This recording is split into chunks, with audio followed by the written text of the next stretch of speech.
Preach on. Amen. Thank you so much, Pastor Larry. Good evening, everyone. Well, sa amin po, isa to sa excitement po namin every year.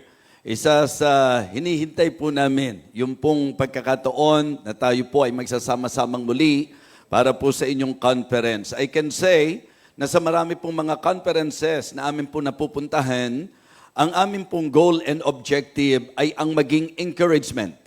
To encourage and to challenge the believers and even our co-laborers in the Lord's vineyard. Pero I believe that all of the Manila pastors and all of the speakers nasa line-up po ngayon, mag-a-agree po sa akin na every time na pumupunta kami rito, so wala pong question doon. Ang prayer namin, ang eagerness namin, ang pinaka-objective po namin is to be a blessing to you para po kayo'y ma-encourage. Pero tuwing galing po kami dito, kami po ang nai-encourage.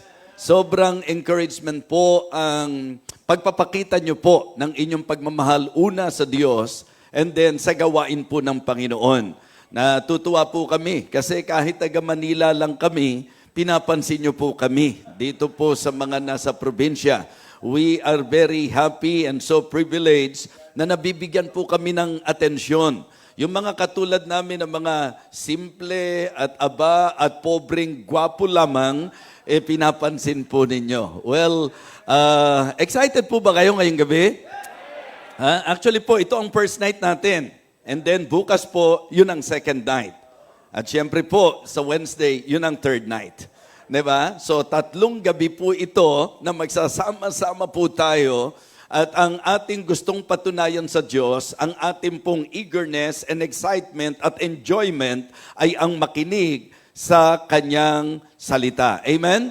So, kaya kami po ay nagpapasalamat sa Panginoon. Again, Pastor Larry, Ma'am Glenda, at sa kabuuan po ng Bible Baptist Church sa Panabo, ngayon pa lamang po, nagpapasalamat na po kaming muli sa inyo. In fact, yung welcome lunch pa lang po namin, talaga namang kitang-kita po ang krisis dito sa inyo.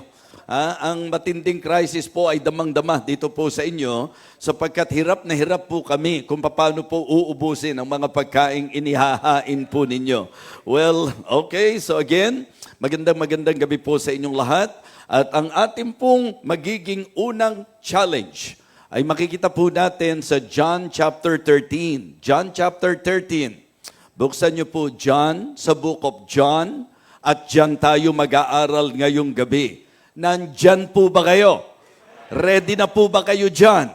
Okay, tumayo po tayong lahat. Everybody stand up please and I would like to read our text again. John chapter 13 beginning verse number 1. And I would like to request all of you to please follow me silently as I read our text tonight. John chapter 13, beginning verse number 1. Now, before the feast of the Passover, when Jesus knew that his hour was come, that he should depart out of this world unto the Father, having loved his own which were in the world, he loved them unto the end. And supper being ended, the devil having now put into the heart of Judas Iscariot, Simon's son, to betray him. Jesus, knowing that the Father had given all things into his hands, and that he was come from God and went to God, he riseth from supper, and laid aside his garments, and took a towel, and girded himself. After that he poured water into a basin, and began to wash the disciples' feet, and to wipe them with the towel wherewith he was girded. Then cometh he to Simon Peter, and Peter said unto him, Lord, dost thou wash my feet? Jesus answered and said unto him, What I do thou knowest not now, but thou shalt know hereafter. Peter said unto him, Thou shalt never wash my feet. Jesus answered him, If I wash thee not, thou hast no part with me. Simon Peter said unto him, Lord, not my feet only, but also my hands and my head. Jesus said to him, He that is washed needeth not save to wash his feet, but is clean every whit, and ye are clean, but not all. For he knew who should betray him. Therefore said he, Ye are not all clean. Alam niyo po kung sino yung pinatutungkulan po niya rito. Ano po? Sapagkat may Judas nga po, mga minamahal. Verse number 12. So after he had washed their feet and had taken his garments and was set down again, he said unto them, Know ye what have I done to you? Ye called me Master and Lord, and ye say, Well, for so I am. If I then, your Lord and Master, have washed your feet, ye also ought to wash one another's feet. For I have given you an example that ye should do as I have done to you.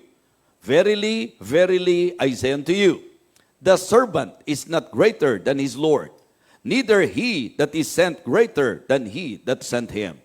If you know these things, happy are ye if you do them. Ngayong gabing ito, sa unang gabi po natin, sa unang mensaheng atin po mapapakinggan para sa conference na ito, I would like to share with you the message of the Lord I entitled, Observe and Serve. Observe and serve. Magbantay at mag-alagad. Amen? So let us go to the Lord in prayer.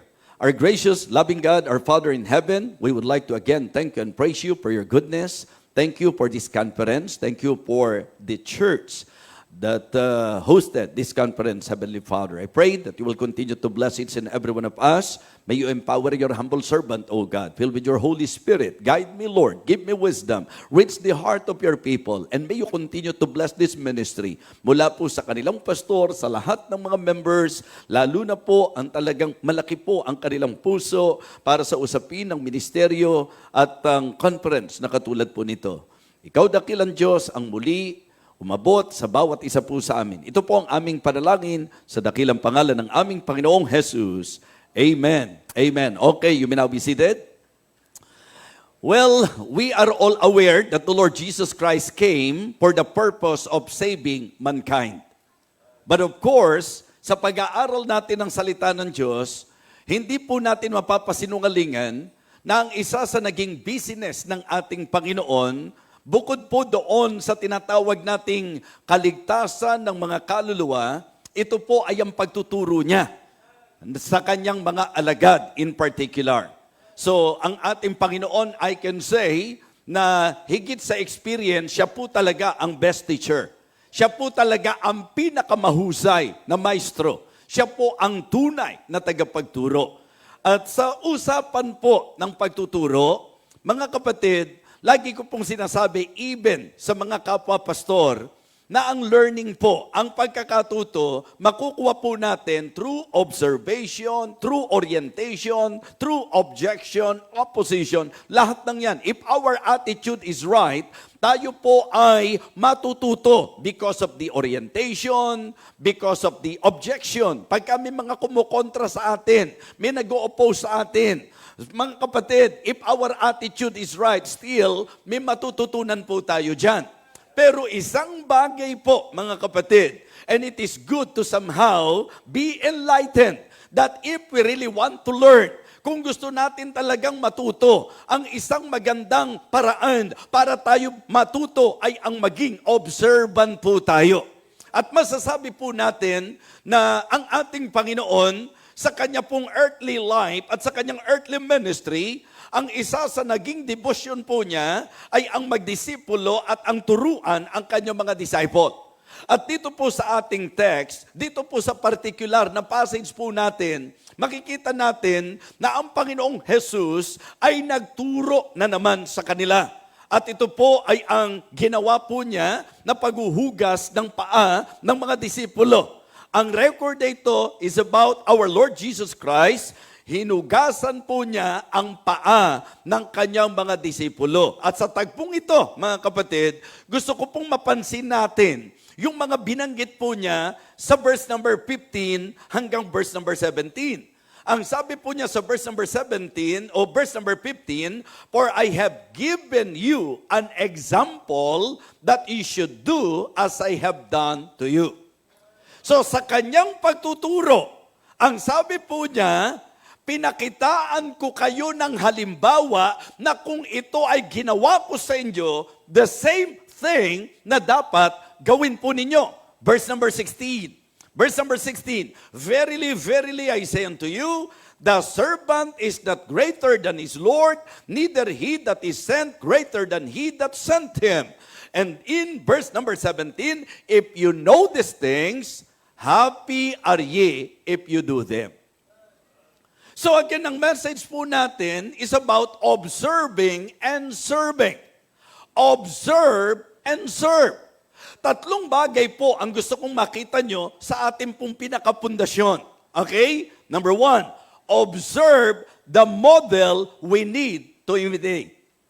We need to observe the model we need to imitate. Mga kapatid, kung meron po tayong maikukonsider na modelo sa buhay natin bilang Kristiyano, higit kanino pa man, ito po ay ang ating Panginoon. Amen? The greatest and the best model to follow and to imitate is no other than our Lord Jesus Christ. Ito ang kanyang sinabi. Kumbaga sa amin po, ito rin ang magandang maging modelo po namin na sa pagtuturo namin, kami mismo ang maging modelo at ihemplo ng aming mga tinuturuan. So mga kapatid, mga minamahal, sa maraming pagkakataon, maging sa maraming record sa salita ng Diyos, makikita nyo po that our Lord Jesus Christ, siya po ang nagpapakita ng halimbawa na dapat nating sundan. Halimbawa na dapat nating sundin. Napakarami pong bagay at pangyayari sa banal na kasulatan na kung ang pag-uusapan ang iba't ibang larangan ng buhay po natin. Kung ang pag-uusapan natin soul winning, makikita nyo po na napakagandang modelo ng ating Panginoong Kristo sapagkat siya po ay walang pinipiling tao. Kahit sino po mga kapatid na kanya pong po pwedeng kausapin, ito po ay kanyang inilalapit at binibigyan ng pagkakataon upang maibahagi ang kaligtasan sa kanila. So mga kapatid, the very reason why our Lord Jesus Christ came to earth is to save us. Amen? Just try to imagine yung ginawa niya para sa kaluwasan ng kalibutan. Yung ginawa ng Panginoon para ako at ikaw ay masave. Mga kapatid, ngayon ang challenge natin sa misyon, ito po ay ang pag-spread ng mabuting balita. Ito pong misyon ay usapin ng pagpapalawak natin ng ministeryo at higit na hamon sa puso ng mga Kristiyano para sa ikatutubos ng mga kaluluwa. Mga kapatid, kung dito sa ating teksto, gusto niyang turuan ng tao ng pagkakaroon ng servant attitude and then imagine, hinugasan niya ang paa ng mga disipulo, gusto po niya na matuto ang mga disipulo na ganun din ang kanilang gawin. Mga kapatid, ang ibig ko pong sabihin, kung ngayon nag-uusap tayo para po sa kaligtasan ng kaluluwa ng tao, just try to consider kung ano po ang ginawa ng Panginoon. Di ba? Actually po, nakaraan lang ito, yung Holy Week natin. Okay? Inalala natin muli. Ang tawag natin dito, mahal na araw. Bakit natin tinawag na mahal na araw? Kasi mahal na po lahat ang bilihin ngayon. Mahal na po ang diesel, mahal na po ang bigas, mahal na po ang lahat. Yun po ang dahilan kung bakit ang tawag natin mahal na araw. Pero deeper than that, ang ating itinuturing na pag-alala sa mahal na araw, ito po ay ang dakilang sakripisyo na ginawa ng ating Panginoong Jesucristo. Lahat po ba tayo sang-ayon na hindi biro ang sakripisyo na ginawa ng Panginoon para sa ating kaluwasan? Mga kapatid, yun po yung dapat nating tularan. Ano pong ibig nyo sabihin? Magpapasan din tayo ng krus? Sasaktan din natin yung katawan natin? No. Ang ibig sabihin po, yung handa po tayong magsakripisyo para abutin ang mga tao upang sila po ay maakay natin sa paanan ng Panginoon. Amen? Mga kapatid, observe the model we need to imitate. The Lord Jesus Christ, I can say, is the greatest example sa lahat ng larangan ng ating pong buhay. Kung ang pag-uusapan natin, service, pinakita po niya ang halimbawa. At malinaw yan sa verse number 15. For I have given you an example that you should do as I have done unto you. Mga kapatid, the model we need to imitate. Second thing that I would like you to see sa ating pong pag-aaral, the mentality we need to instill. The mentality we need to instill. Yung kaisipan na dapat ilagay natin sa ating pong kaisipan, mga kapatid, sa isip at puso natin. Yung mentality, ano pong ibig kong sabihin? Ang linaw ng sinabi po ng Panginoon sa verse number 15, ginawa ko to para maging halimbawa para sa inyo, na gawin nyo rin ang parehong bagay. Ang ibig sabihin, kung siya'y nag-serve, mag-serve din po tayo. Kung siya po'y nag-sacrifice, mag-sacrifice din po tayo. Kung siya po'y nag-suffer, mag-suffer din po tayo. Kung siya po'y nagpakababa, magpakababa rin po tayo. Mga kapatid, ang ating Panginoong Jesucristo, ang pinakamagandang ehemplo na dapat sinusundan ng mga Kristiyano. And in line with that thought, I want all of you to see that this is about the mentality we need to instill.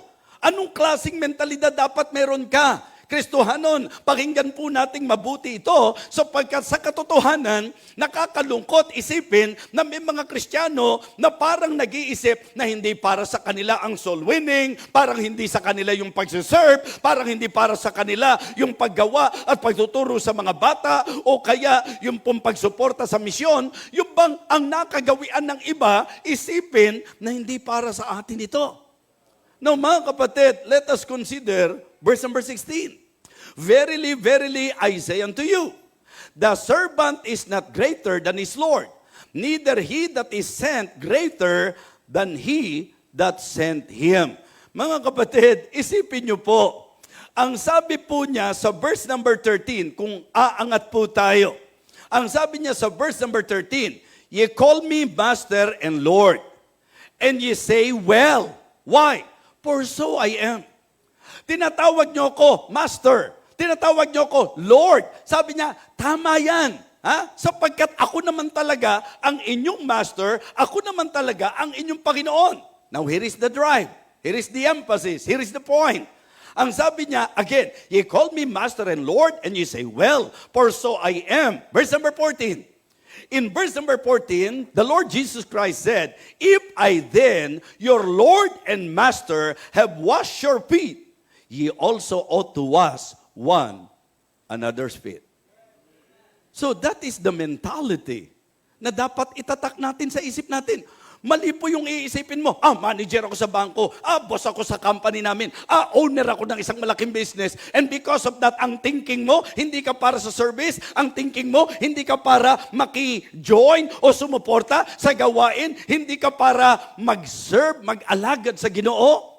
Maling kaisipan yan.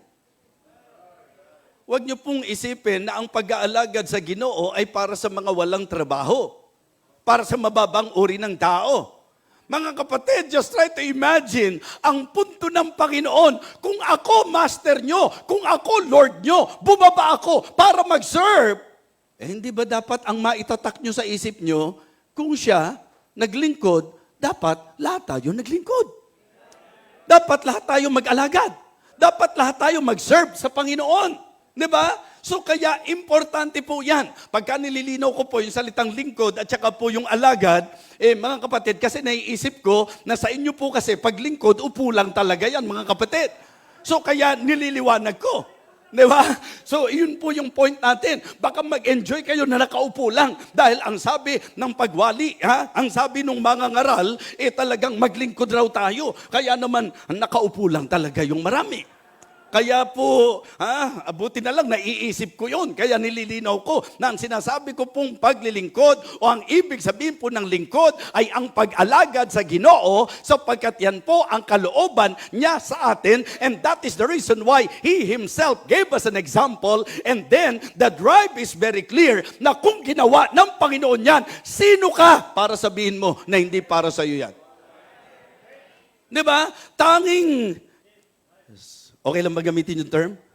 Tanging kayabangan lang ang magsasabi na hindi ka para mag-serve. And that is the reason why it is very admirable to see na may mga manager, may mga business owner, na talagang boss sa kanilang company, mataas ang tinapos sa secular, talagang pag tinignan nyo po, siya po'y boss na sinusunod sa kanyang kumpanya, pero pagdating sa gawain ng Panginoon, servant siya. Di ba?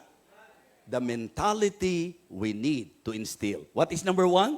the model we need to imitate, and then the mentality we need to instill. Okay? How about point number 3? The motivation we need to imbibe. Di ba? Yung dapat, ano po natin, i-absorb natin. Ano po yung motivation? Mga kapatid, mga minamahal, it is always good to realize and understand na ang motivation natin, yung mismong Panginoon din natin. Lahat ng yan, mga kapatid, lagi po nasa sentro sa Panginoon. Malinaw po na ito ang kanyang ginawa. Binigyan po ng pansin ng ating Panginoong Jesucristo. And the manner we need to improve. The manner we need to improve. Yes, maybe you are already serving. Pero hindi po pwedeng sa service mo, hanggang dyan ka na lang. As we continue on, as we serve, dapat yung manner na i-improve. Amen? Dapat habang tumatagal ka sa imong pag-alagad sa Ginoo, meron pong development. Dapat may progress. Dapat, mga kapatid, habang tayo po'y nagpapatuloy sa Christian life, mga Kristiyano, pansinin po ninyo ang mga churches o ministry na lumalago. Kaya po yan lumalago, mga kapatid, kasi natututo yung mga miyembro. Amen? Natututo. Nai-involve ang marami. Kumbaga, sa usapan ng kasaysayan ng misyon, nung nagpasimula ang misyon, yung pong manggagawa, siya po ang song leader, siya po ang gitarista, siya po ang usher, siya po ang special number, siya rin po ang nag-o-offering, siya lang ding mag-isa. At pagkatapos siyang mag-preach, siya rin ang nagpo-forward. Di ba? At kapag nakikinig siya ng pangangaral, siya rin ang tinatamaan. Dahil siya lang ang nag-iisa at siya rin ang nag-amen. Pero hindi po pwedeng ang ministry hanggang doon lang. Di ba? Napakaganda na makita nyo po yung katotohanan. Paano nagsimula ang choir? Kamusta na po ang choir ngayon? Paano nagsimula yung mga bata rito na kung saan sa tamang orientation at sa magandang example, nakita nyo po na nag-duet kanina? Di ba? Imagine nyo yung improvement na yan. Sapagkat dito ako nakakita ng duet na 3 sila. Diba? In-announce ni pastor, tinawag niya yung duet. Diba? 3 po sila eh. So imagine nyo po yun. Di ba nakaka-amaze na ang duet sa church na ito, 3 sila, mga kapatid? So naniniwala ako na ang magiging ano nila, yung 4, ang tawag doon? Quartet, mga kapatid. Quartet. Di ba quartet at saka tatawagin mong choir. Quartet ang tawag yan.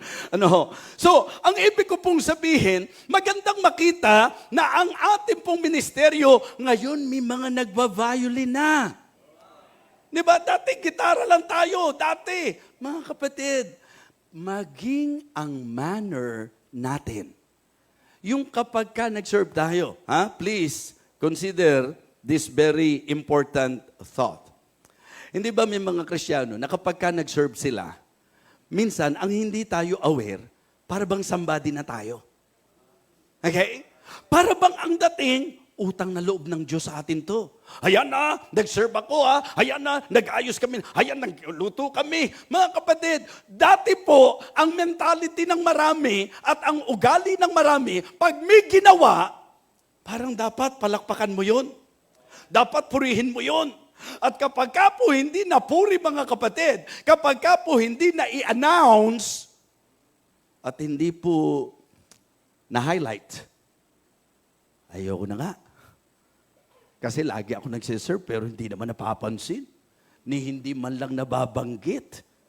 Mga kapatid, ang tamang paraan ng paglilingkod, ito'y paglilingkod hindi sa mata ng tao, kundi sa mata ng Panginoon. Kasi madi-discourage ka kapag ka ang expectation mo sa tao. Mga kapatid, kaya dapat itama natin ang manner ng ating pong paglilingkod. Kaya nga sabi ko, it is good to learn this very foundation of our message. Nasa first night po tayo, ang pinag-uusapan po natin is about service, it is about servanthood, at ang message natin is observe and serve. Ang ibig sabihin, mag-observe ka, pinakita ng Panginoon yung dapat nilang makita, and then, ang goal, gawin nila yung itinuro ng Panginoon. Diba? Magandang makakita ng mga mananampalataya na patingin-tingin lang siya, tapos magugulat kayo, initiative niya, ganun pala, nag-aayos pala ng upuan dito. Diba? So, dapat pala, tumutulong doon sa, yung bang little by little, nakikita natin yung involvement sa ministry, at ganun din po mga kapatid. Ang missions conference na ito, hindi po siya basta-basta. Sa nakikita ko po, kung budgetan nyo po yung mission ninyo, talagang malaki po ang budget. Kaya dapat po, ang bawat isa, mayroong pusong handang makibahagi at sumuporta sa bawat gawain. 4 na bagay po ang in-establish natin ngayon. The model we need to imitate. The mentality we need to instill. The motivation we need to imbibe. And the manner we need to improve. Okay? So, yan po. Ang ating pong nais bigyang pansin sa usapan ng pag-serve ay ang pagkakaroon natin ng servant attitude. So, it is good to learn ngayong gabing ito sa ating Panginoong Jesucristo, sa kanyang example at sa kaisipan na naisituro sa atin yung puso ng isang servant. So mga kapatid, ang gusto kong makita nyo po is the heart of a servant. And that is the heart of our Lord Jesus Christ. Sabi niya, hindi ako naparito para paglingkuran. Di ba? Ako'y naparito upang maglingkod. Mga kapatid, kung ang ating pong kaligtasan, ang purpose lang, langit. If heaven is the only reason why God saved us, bakit hindi ka pa niya kinuha kaagad ngayon? Why not, right after salvation, kinuha ka na niya? Total, wala naman pong higit na sasayang lugar kaysa doon sa langit. Save ka na eh. Ligtas na po tayo. Pero ba't nandito pa tayo sa lupa? Ano po ang dahilan? Kung bakit sa kabila ng Kristiyano na tayo, ligtas na tayo, sa langit na tayo pupunta, pero bakit nandito pa tayo sa lupa? We need to discover and find out kung ano ang reason kung bakit save ka na, nandito pa rin po tayo. Mga kapatid, sabi ko nga sa yung concept na magandang nasa puso nating lahat. Diba? Dapat ma-serve natin ang ating purpose at ang dapat malinaw sa atin, ang purpose natin is to serve. Amen? We need to serve our purpose and that purpose is to serve. So, yun po yung purpose ng buhay natin. Mga kapatid, mga minamahal, maliwanag na maliwanag ito na walang pagtatalo. Ito ay very clear, very definite, very sure na ang isang mananampalataya sa moment na siya'y nanampalataya sa Panginoon, sa langit siya pupunta. But listen, bakit sa kabila na ikaw ay ligtas na ikaw ay luwas na, pero hindi ka pa kinukuha ng Panginoon? Ano ang gusto ng Panginoon na gagawin mo dito sa lupa? Anong purpose na nandito tayo? Mga kapatid, for we are His workmanship, created in Christ Jesus unto good works. So malinaw na malinaw po Alam natin yan. Ephesians chapter 2 verses 8 and 9, for by grace are ye saved through faith, and that not of yourselves, it is the gift of God, not of works, lest any man should boast. But we need to consider also, verse number 10, settle na tayo. Verses 8 and 9, ang kaligtasan natin, ang kaluwasan natin, hindi sa gawa natin, hindi sa lahat ng mga sakripisyo natin. Ito'y sa ginawa ng Panginoon. Pero ang sabi po, verse number 10, nagpapakita na ang ating pong purpose, ang purpose ng Diyos kung bakit niya po tayo niluwas, sapagkat nais niya na tayo po ay mag-alagad sa Kanya, ang gusto po niya, gumawa tayo sa Kanya. Amen? Tingnan niyo po ang sabi, for we are His workmanship, created in Christ Jesus unto good works. And I remember in Hebrews chapter 6, verse number 9 and verse number 10. Sa verse number 9, ang sabi po, but beloved, we are persuaded better things of you. Ibig sabihin, kung tayo raw po'y Kristiyano, may inaasahan daw po sa atin. Mga kapatid, it is one thing for us to claim that we are saved, that we are already a believer. That is one thing na magagawa po natin. Kung totoong nanampalataya tayo, walang problema, luwas ka na, totoong ligtas ka na. At yun po ang sabi. Di ba? But beloved, we are persuaded better things of you. Things that accompany salvation. Mga kapatid, huwag kayong mako-confuse. Ang kaluwasan natin, hindi sa gawa natin. Pero nililiwanag po ng writer na kung talagang luwas ka, may expectation. Merong inaasahan. May dapat manifestation. May dapat pruweba. At ang ginamit na salita ng writer, things that accompany salvation. Dapat kung nagkiklaim ka na ikaw ay Kristohanon, nakikita yung manifestation ng pagiging luwas, ng pagiging Kristiyano. Ano raw po yan? Yung binagong buhay. 2 Corinthians 5:17. Therefore, if any man be in Christ, he is a new creature. All things are passed away. Behold, all things are become new. In Philippians chapter 2, verse number 12, wherefore, my beloved, as you have always obeyed, not as in my presence only, but now much more in my absence, work out your own salvation with fear and trembling. In verse number 13, for it is God which worketh in you, both to will and to do of His good pleasure. Pag totoong Kristohanon, maliwanag po mga kapatid, na siya'y may binagong buhay. At ang sabi ng Hebrews chapter 9, meron pong inaasahan sa Kanya, things that accompany salvation. Doon po sa Philippians chapter 2, work out your own salvation with fear and trembling, because it is God which worketh in you. Kaya kung sinabi mong Kristiyano ka, pero walang gumagawa sa puso mo, mga kapatid, questionable po yan. Kaya nga yung Hebrews chapter 6 verse number 9, magandang in-establish muna natin yung verse number 9. But beloved, we are persuaded better things of you, things that accompany salvation, though we does speak. Ano raw po yung things that accompany salvation? Works! Paano mo nasabing works yun? Di ba?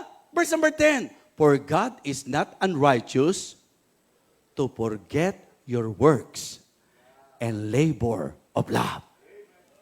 Kristohanon, the heart of a servant is to serve. Yan ang puso talaga.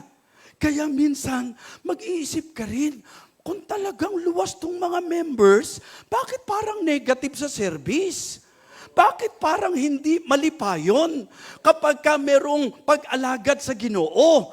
Bakit hindi malipayon kapag ka merong pagwali sa pulong sa Ginoo? Bakit di malipayon ang kanilang kinabuhi sa mga bagay na ukol sa Ginoo? Pag totoong Kristohanon, dapat ang delight mo, dapat malipayon ang imong kasing-kasing, ang imong kinabuhi sa mga bagay na tungkol sa ating Ginoo. Amen?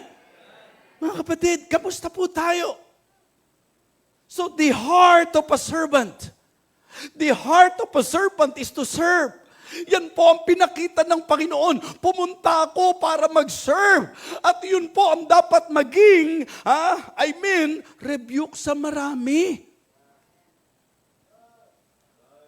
Kaya sa positibong pagtanaw, hindi nila maintindihan yung mga Kristohanon, aatin ng service ng Sunday morning, Sunday school, Sunday gospel hour, midweek service, meron pang soul winning, meron pang children's outreach. Bakit ang kanilang puso merong kasiyahan na nagse-serve? Kasi yun ang heart ng servant.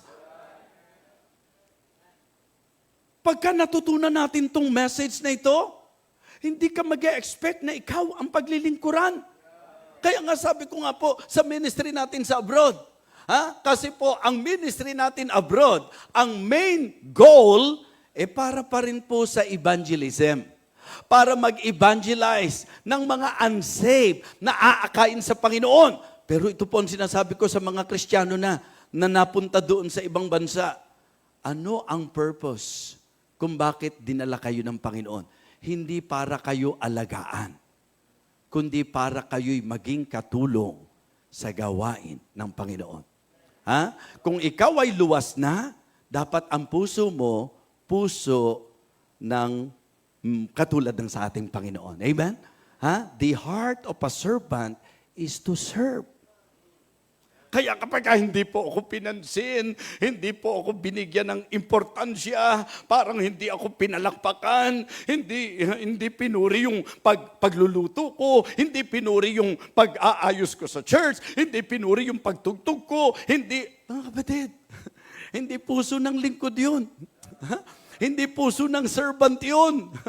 Ang puso ng servant, hindi yung para siya po ay sumikat. Ang puso ng servant, basta makapag-serve. Diba? Second, the humility, the humbleness of the servant. Isipin niyo po, Master. Isipin niyo po, Lord. Pero nag-serve. Specific, naghugas ng paa ng kanyang mga disipulo. Mga kapatid, ini-imagine ko lang. Kasi ano ba mga suot nila noon, Pastor? Mga sandals. Di ba? Ang ibig sabihin, expose yan, mga kapatid. Siguradong sa mga paglalakad yan, tayo nga minsan nakasapatos na Di po ba? Hindi mo basta mabahawakan yung paa. Meron pong ganon, kahit nakasapatos. In fact, hindi mo pa hinahawakan, tutumba ka na, di ba? Di ba? Amoy patay na daga. Mga kapatid, use your imagination. Isipin niyo pong mabuti ang ipinakita ng Panginoon. Paa ng mga alagad. Hinugasan niya, mga kapatid. Hindi lang servant attitude yun. Humility po yun. Humility. Sa Philippians chapter 2, maliwanag na maliwanag po na nung si Apostol Pablo, gusto niyang i-correct yung mga mananampalataya na minsan ang tayog ng tingin sa kanilang sarili. Philippians chapter 2, please, para po mas ma-appreciate natin. Philippians chapter 2. Dinidiinan po natin, binibigyan natin ng emphasis ang verse number 5, pero ito po ang pinanggalingan po niyan. Ang sabi po mga kapatid, sa verse number 1, Philippians chapter 2, verse number 1, if there be therefore any consolation in Christ, if any comfort of love, if any fellowship of the Spirit, if any vowels and verses, fulfill you my joy that you be like-minded, having the same love, being of one accord, and of one mind. Ang sabi ng verse number 3, let nothing be done through strife or vainglory, but in lowliness of mind. Let it esteem other better than themselves. Ito po ang eksena. Ba't ako gagawa niyan? Di ba? Busy na ako sa trabaho ko At saka, hindi yung ganyang gawain ang para sa akin. Kasi alam mo ba yun? Manager ako. Alam mo ba yun? Sinisino ko, kinikilala ko ng mga tao sa kumpanya na aking pinagtatrabahuhan. Mataas ang posisyon ko. Ang usapang unbeliever, pataasan. Pero ang usapang Kristiyano, pababaan. Amen?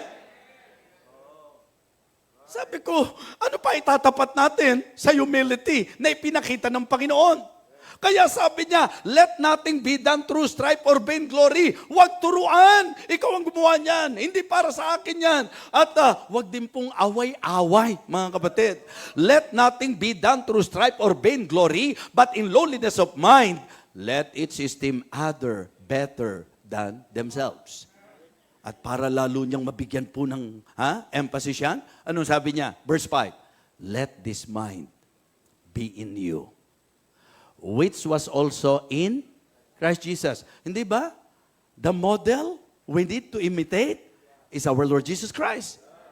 Sa usapan ng service, sa usapan ng humility, let this mind be in you, which was also in Christ Jesus, who being in the form of God, thought it not robbery to be equal with God, but made himself of no reputation, and took upon him the form of a servant, and was made in the likeness of men. And being found in passion as a man, he humbled himself, and became obedient unto death, even the death of the cross. Mga kapatid, minsan, ang attitude ng marami, mamaya may makakita sa akin, nagwawalis ako dyan sa, hindi ko linya yan, hindi bagay sa akin yan. Mga kapatid, pag ikaw totoong Kristiyano, alam nyo kung ano ang bagay sa atin, alam nyo ang tama para sa atin, mag-serve tayo. Ang Kristiyanong may mababang kalooban, hindi siya ang nag-e-expect na siya ay paglingkuran. Ang tunay na mga Kristiyano na may humility, siya ang may kaisipan na mag-serve. Amen? That is exactly the example of our Lord Jesus Christ. Kaya imagine niyo po yung church natin, pagka lahat servant. Imagine our church na ang mga miyembro po humble. Nagtataka po ako sa iba, hirap na hirap magpaka-humble. Samantalang, ang dali-dali lang naman. Gayahin nyo lang ako, humble na kayo mga kapatid.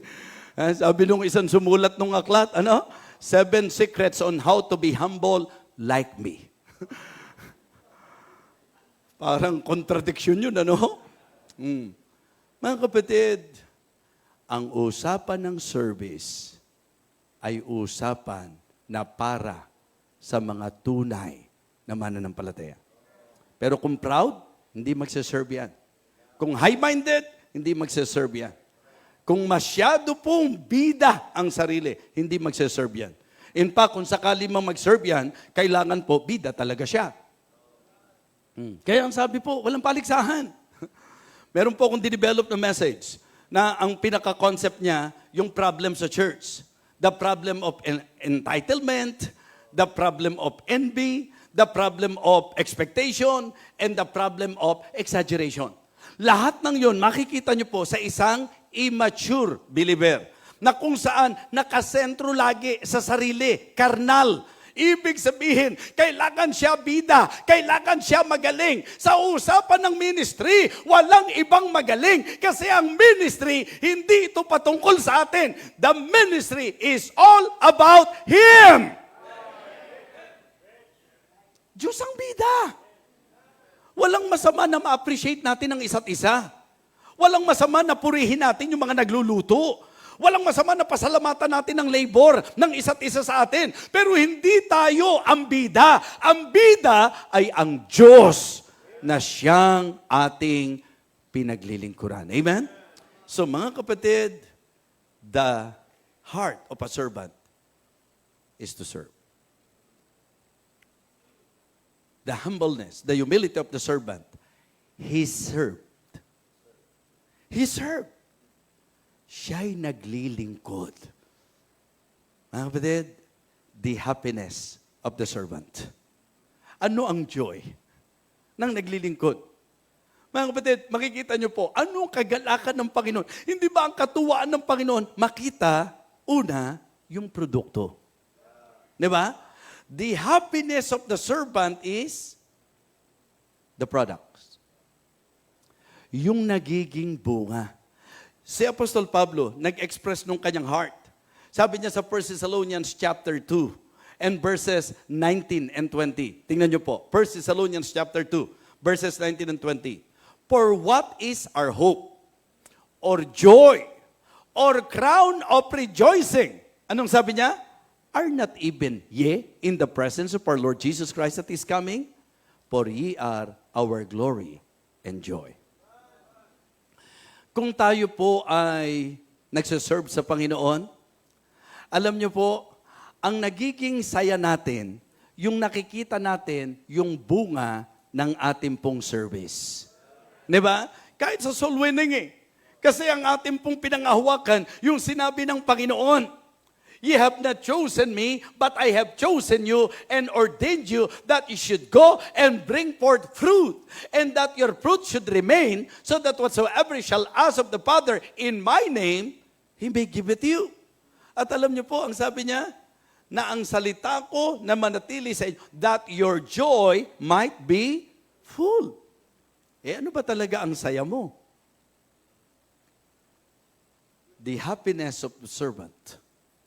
The happiness of the servant is the product. Yung bunga, mga kapatid. Kaya just keep on serving. Just keep on laboring. Mga kapatid, may mga pagkakataon na hindi right away makikita mo ang bunga. Pero sinasabi ko po sa inyo, what a delight, what a joy na makita natin yung mga pastors. Hindi ba, nung tayo po'y tawagin ng Panginoon, napunta tayo sa hindi natin lugar, napakatindi ng mga challenges, mga kapatid. Pagod tayo, nasasaktan tayo, lumagay tayo sa mga pagkakataon na pati mga panganib hinarap natin. Pero sa kabila ng lahat ng yon, what a consolation, what a delight, what a joy na makita mo na yung mga dating bata, ngayon, mga lumaki na. Kanina yung nagbibigay sa amin ng tubig, sinimulan mo yung bossing nung batang-bata pa siya eh. Alam ko noon, malaki pa ako sa kanya eh. Isipin niyo po, ilang taon pa lang nakalilipas, malaki na siya sa akin. Bagay ako naman po talaga, hindi naman talaga ako mapagmalaki. Ano ho? Dahil talagang wala ng pag-asa po yung height ko. Kaya nga sabi ko po doon sa mga nag-aambisyon. Kasi lagi ang sinasabi nila, gusto ko paglaki ko, ako'y maging abogado. Gusto ko paglaki ko, ako'y maging doktor. Tinama ko sila, kinorek ko sila. Sabi ko, mali yung ganun. Bakit? Kasi yung paglaki mo pa lang, hindi mo tiyak kung matutupad eh. Ha? Sabi ko nga, paglaki ko, gusto ko maging abogado. Hindi nga ako lumaki. Yung paglaki niya, hindi natupad yung maging abogado pa. Kaya hindi pala tamang sinasabi yon. Mga kapatid, huwag tayong magmalaki. yung pala hataw nun, ano po? So it is good for all of us believers to really see and understand and learn na talagang sa usapan po ng service, ang joy natin, ang happiness natin, halimbawa po, madali po ba magturo ng choir, ma'am? Siyempre, kung titingnan natin si Ma'am Glenda sa looks, parang hindi nahihirapan. Kasi kagwapa talaga eh, di ba? So, pero, palagay ko po kung aamin po siya, kailangan pag magtuturo ka ng choir, matyaga ka. Ha? Hard work po yan. Kala nyo po pag linggo, nakikita nyo kumakanta lang sila dyan? Hindi po. Meron pong mga sakripisyo behind that. Yung mga practices nila, yung hard labor po nila, yung pong umaawit, lalo na po yung nagtuturo. Pero alam nyo po ba, pagka nakakanta sila ng ganong kagandang awit, alam nyo po kung sino ang isa sa masaya? Yung nagtuturo. Kasi yun yung produkto. Yun po yung resulta, mga kapatid. So, ganun din po. Kung tayo po ay nag-e-exert ng effort, kung tayo po ay nagre-render ng mga masasabi nating services o kaya sacrifices para sa Ginoo, pagka ito po ay nagbunga, ang saya-saya natin. So, kaya yung meron pong ginawang sakripisyo at serbisyo, ang joy at happiness natin bilang servant ay ang bunga ng ating paglilingkod. Amen? Ha? Mga kapatid, napakagandang maging paalala po sa atin ito. Soul winning, mga missionaries. Hindi madali ang magmisyon. Pero ang saya na nung nagsimula kayo, pamilya mo lang. Pero sa paglipas ng panahon, may mga nadagdag ng pamilya. Tapos hindi lang may mga iniligtas ang Panginoon. Nakita natin mga pamilya na binuo ng Panginoon. Mga magugulong buhay na binago ng Panginoon. Yung mga mag-aasawa na umayos ang relasyon. Mga kapatid, lahat ng pagod ng pastor, lahat ng pagod ng misyonero, napapawi po yan kapag ka po nakikita niya yung bunga ng kanyang pagpapagal.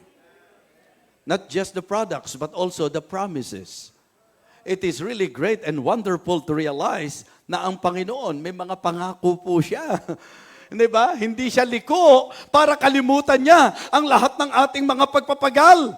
Kaya nga nung pong si Apostol Pablo magbigay ng tinatawag nating words of encouragement, niliwanag niya po ito. Wherefore, my beloved brethren, therefore, my beloved brethren, be ye steadfast and movable, always abounding in the work of the Lord, for as much as you know that your labor is not in vain in the Lord. You know, ang pinangahawakan natin dapat bilang mga servant, hindi yung pangako ng pastor mo. Hindi po yung kung anong pangako ng tao. Ang masarap at ang saya natin dapat, yung pinangahawakan nating pangako ng Diyos. Amen? Yung pampagkakumanta ka ng standing on the promises, you are very happy because you know for a fact na ang Diyos na nangako, hindi kailanman magfe-fail sa kanyang pangako sa atin. Amen? Yun po mga kapatid. Kaya kahit hindi ka palakpakan ng kahit sino, kahit hindi ka purihin, kahit walang makanotice ng ginagawa mo, ang importante, nagsaserve ka sa Ginoo. Hindi man nakita ni pastor yan, hindi man napansin ni pastor yan, hindi man nakita ng mga taong nakapaligid sa iyo yan. May Diyos na nakakita ng lahat ng yan. And you know what? The happiness of the servant are the products, the promises, and the prizes. Rewards. Yan po ang saya ng mga naglilingkod sa Panginoon. At tawag po namin sa kanya, Manong Boots.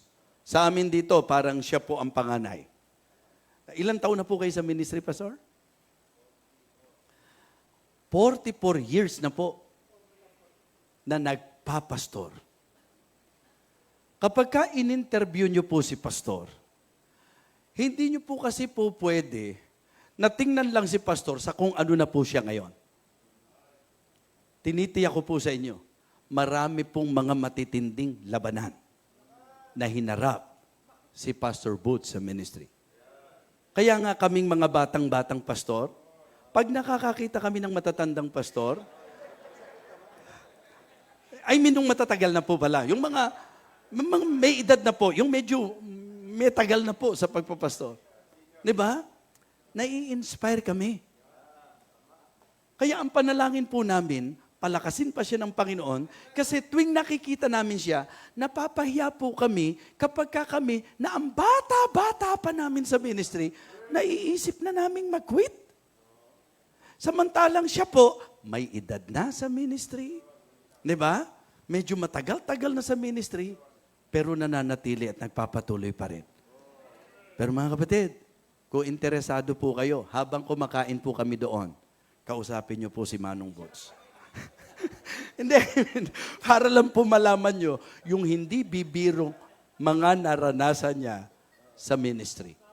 Mga missionaries, kahit naman hindi tayo matatagal sa ministry. Actually, 2 taon pa lang, 3 taon pa lang eh. Pagka kinausap kayo, dami yun na po pwedeng ikwento eh. Sa mga laban na kinaharap niyo sa ministeryo eh. Kaya mga members, sana po, yun ang dahilan para ma-appreciate nyo po ang mga pastor. Kasi hindi po kaagad naging ganyan ang ministeryo. Huwag nyo pong sabihin na dahil si Pastor Larry po ay royal blood, huwag nyo pong sasabihin na siya po ay walang naranasang hirap. Iba-iba po ang form, iba-iba po ang anyo ng hirap sa ministeryo. Mga kapatid, po pwede kong sabihin na yan din ang isang posibleng rason kung ba't di na ako lumaki, mga kapatid. Dahil sa hindi po madali ang ministeryo. Pero tatandaan niyo po ito. Kasi pwede niyo itanong, ganun pala eh. Ang hirap-hirap pala ng ministry. Ba't parang nandyan kayo? At pag tinignan nga namin kayo, nag-enjoy pa kayo sa ministry. Kasi sa totoo lang po, hindi ko naman sinabing malungkot sa ministry. Ang sabi ko po, mahirap sa ministry. Pero kahit anong hirap, napakasaya na alam mo na ikaw ay ginagamit ng Diyos para sa buhay ng mga tao. Amen? Sa kaluwasan ng mga tao, sa pagbabago ng buhay ng mga tao. Mga kapatid, ang gusto ko pong i-point out, lahat ng pagpapagal ni Pastor Boots, pinagpapala po siya at inaani po niya ang napakaraming bagay dito po sa lupa, pero higit po dyan, may gantimpala po sa kabila. Kaya ang encouragement ko po lagi, sa pagtatapat mo, pag ikaw ay naging faithful sa pag-alagad mo sa Ginoo, pagpapala na sa lupa, may gantimpala pa sa kabila. Saan po yung kabila? Kasi yung po nandito sa lupa, blessing po yan. Pero yung pagharap natin sa Panginoon, isa po sa event na magaganap, yung judgment seat, yung Bema judgment, na sinabi po ng 2 Corinthians chapter 5 and verse number 10. Ang sabi po roon, for we must all appear before the judgment seat of Christ, that everyone may receive the thing done in his body according to that he has done, whether it be good or bad. One day, all of us believers, we will stand before the Lord. He is the righteous judge, mga kapatid, na sinasabi ni Apostle Paul na nung siya po'y mamamatay na. 2 Timothy chapter 4 and verse number 6, mga kapatid, for I am now ready to be offered, and the time of my death, the time of my departure is at hand. I have fought a good fight, I have finished my course, I have kept the faith. Kaya pagdating ng 2 Timothy chapter 4 verse number 8, henceforth there is laid up for me a crown of righteousness, which the Lord the righteous judge shall give me at that day. Huwag kang bibitaw, huwag kang magkukwit, huwag kang susuko sa anumang laban sa buhay na ito. As you serve the Lord, yes, many challenges for sure na mararanasan mo. But listen, lahat ng yan mapagtatagumpayan mo sa biyaya ng Panginoon. At isang araw, haharap tayo sa Kanya upang bigyang gantimpala sa lahat ng ating ginawa. Kung naging soul winner ka, may crown of rejoicing ka. Di ba? Kung nagsuffer ka, meron kang crown of life. Di ba? Kung ikaw ay nag-strive, meron kang incorruptible crown. Kapag ka ikaw ay naging mabuting pastor, meron kang crown of glory. Kapag ka ikaw ay naging ready sa kanyang pagbabalik, meron kang crown of righteousness. Tama? Di ba? Malinaw po yan. 1 Thessalonians chapter 2, verse number 20, 19 and 20, crown of rejoicing. Sa 2 Timothy chapter 4 and verse number 8, crown of righteousness. Sa James chapter 1, verse number 12, meron pong crown of life. Yung mga dumaan sa pagsubok, yung mga may tiniis, alang-alang sa Panginoon. At yun naman pong mga shepherd na nagtapat sa Panginoon. 1 Peter chapter 5 and verse number 4, and when the chief shepherd shall appear, you shall receive the crown of glory that fadeth not away. At doon po sa 1 Corinthians chapter 9, beginning verse number 24, ang linaw po, know ye not that they which run in a race run all, but one receiveth the prize. So run that you may obtain. And every man that striveth for the master is temperate in all things. Now they do it to obtain a corruptible crown, but we, Christians, but we an incorruptible. Amen? I therefore so run, not as uncertainly, so fight I, not as one that beateth the air, but I keep under my body and bring it to subjection, lest that my enemies, when I preach to others, I myself should be a castaway. Sinasabi ko po sa inyo, na ang ating pong saya bilang mga servants ng Panginoon, hindi lang yung kanyang promises, hindi lang po yung mga bunga, kundi yung gantimpala na naghihintay sa atin. Yes. Anong nakita ni John, the beloved, sa kanyang vision? In Revelation chapter 22, verse number 12, John, the beloved, saw in his vision that our Lord Jesus Christ is coming with haste. Revelation chapter 22, verse number 12, and behold, I come quickly, and my reward is with me. Para saan? To give every man as his work shall be. How about you, brothers and sisters in Christ? Are we serving the Lord? Observe and serve. Remember, the model we need to imitate. The mentality we need to instill. The motivation we need to imbibe. And the manner we need to improve. Always consider the heart of a servant. Okay? The humbleness, the humility of the servant, and the happiness of the servant. Huwag po tayong mawalan ng gana sa ating pong pag-alagad sa Ginoo, sapagkat sa katotohanan, may blessing na sa lupa, may reward pa sa kabila. Kaya I hope and I pray na ang ating pong magiging desisyon ngayon ay ang ating pipiliin na tayo po'y mag-serve sa Panginoon. We will always choose to serve the Lord. lahat ng gagawin mo sa lupa, lilipas yan. Lahat ng binigyan mo ng panahon sa lupa, lilipas yan. Lahat ng mga ginugol mong pera, lakas, hirap, o kung anumang mga sakripisyo, kung yan ay para sa mundo, lilipas yan. Kaya nga, ang sabi ng isang awitin, only one life, so soon it will pass. Only what's done for Christ will last. Ano na po ang ginawa natin para sa Panginoon? So the encouragement of the Lord ngayong gabing ito sa bawat isa sa atin, let us observe and serve. Nakita natin siya? Ma-observe natin ang Panginoon. And then, let us serve.